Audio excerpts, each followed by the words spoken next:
Thank you.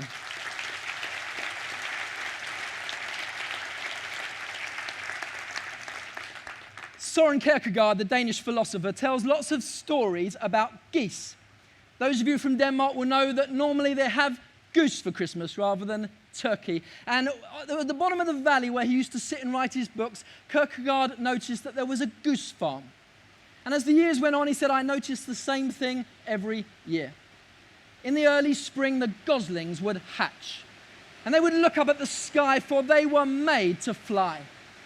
And before long, they would start to flap their tiny little wings, and they would run up and down on their tiny little legs, and they would squawk.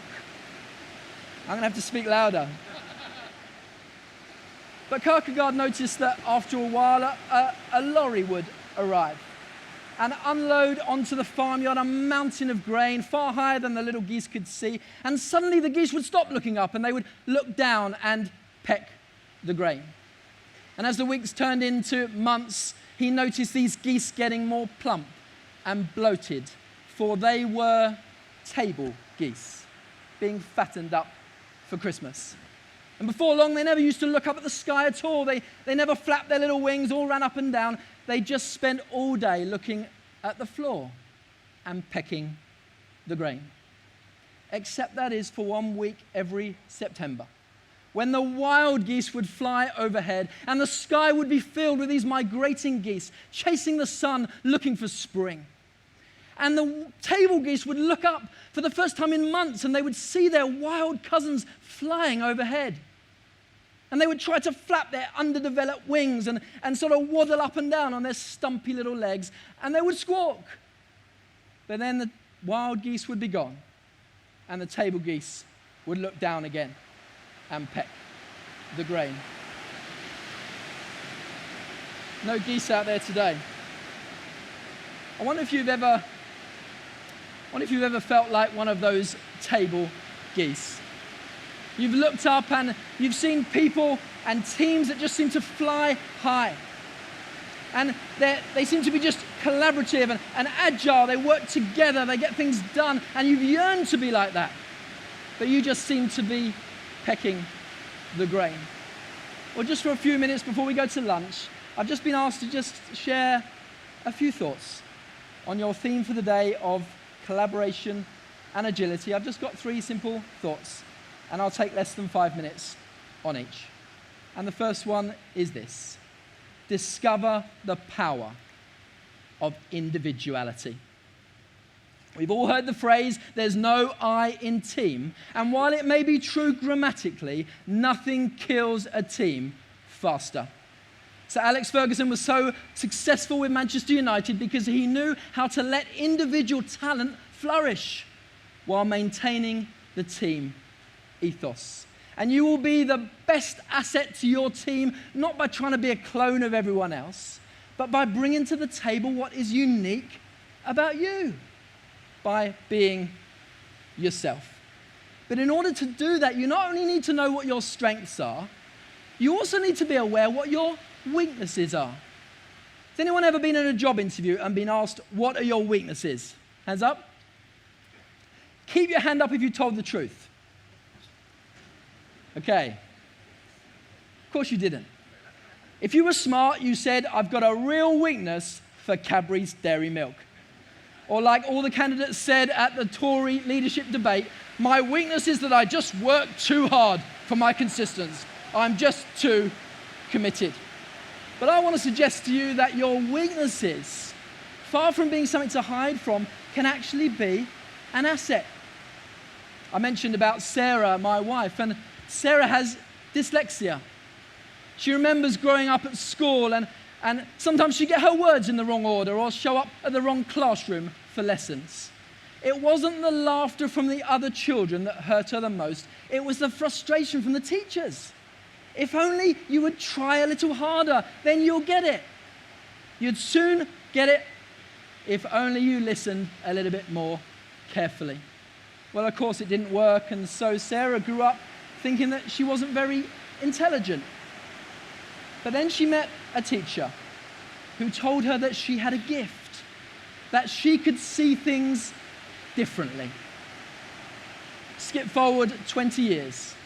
And when Sarah graduated with first-class honors and was asked to give the valedictory speech at her graduation, she finally realized that what that old teacher had said all those years before was true.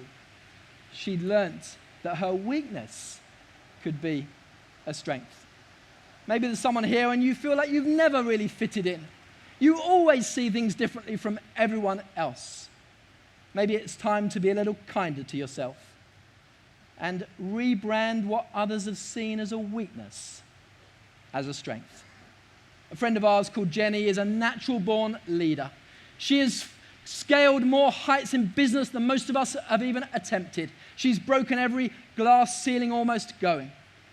And when she was at school, she was always pushing the boundaries, and the teachers didn't always appreciate it.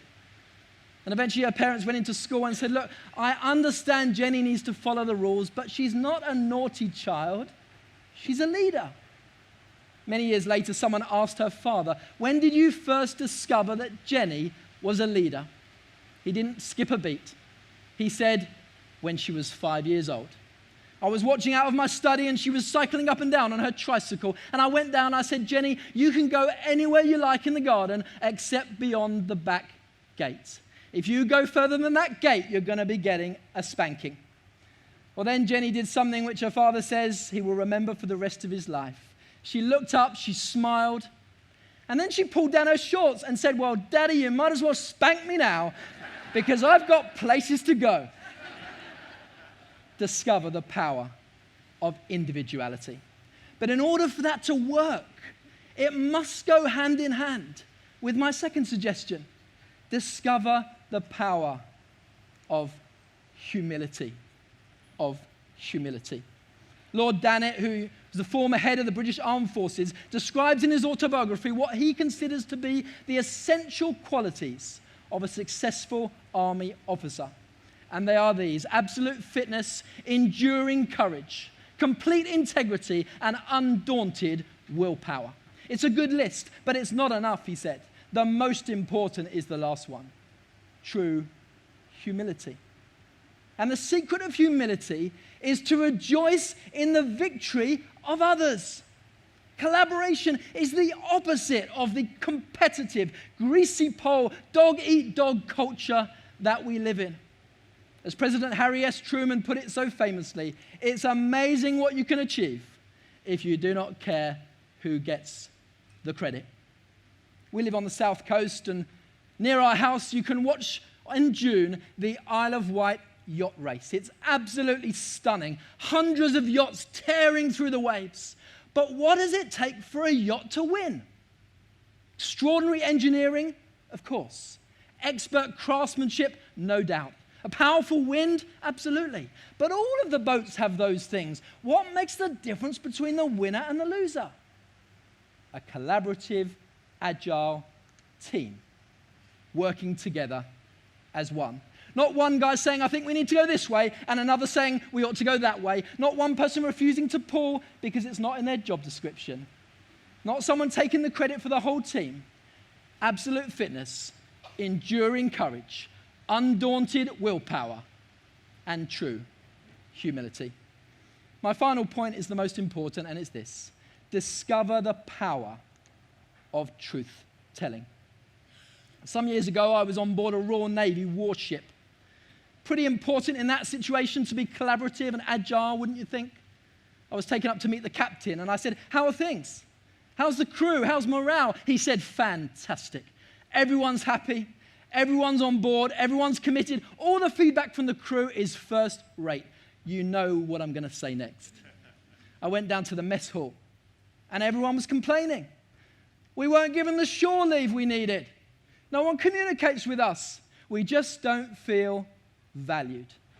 Now, I don't know whether that captain was out of touch or just putting a positive spin on things, but what I do know is that it wasn't a truth-telling culture. I had a young man ring me recently and said, I'm really struggling at work. I said, tell me. He said, I feel a bit silly mentioning it because it's not as if anyone's openly hostile towards me. I've got friends at work. I actually quite enjoy the job. It's just that everything in the office is so political. People backstab each other, and they talk behind each other's backs, and they'll say one thing and do another. I'm constantly trying to work out who I can trust.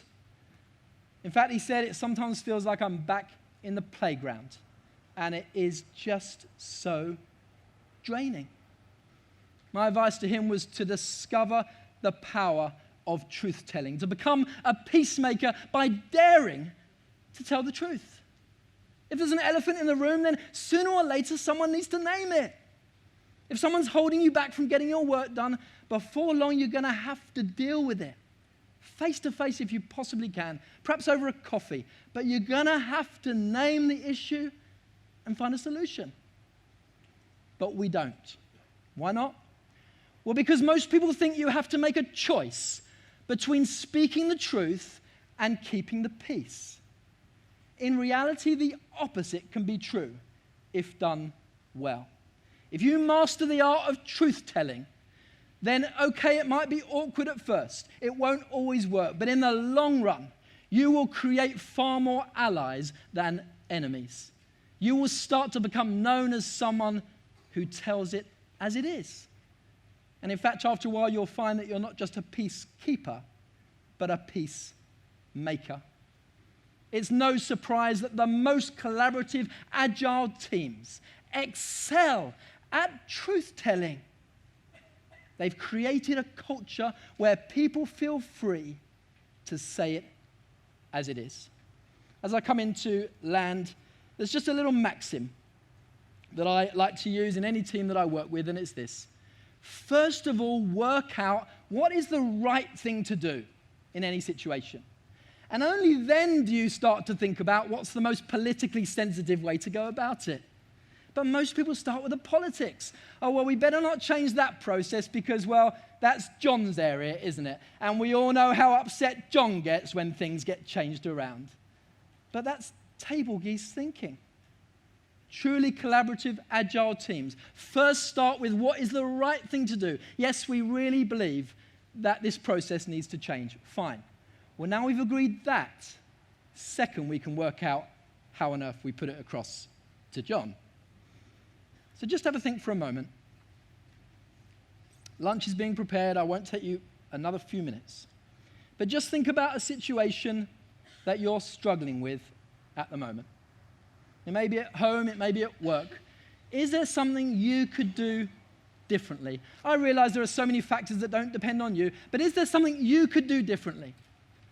By discovering the power of individuality, not being afraid to be yourself.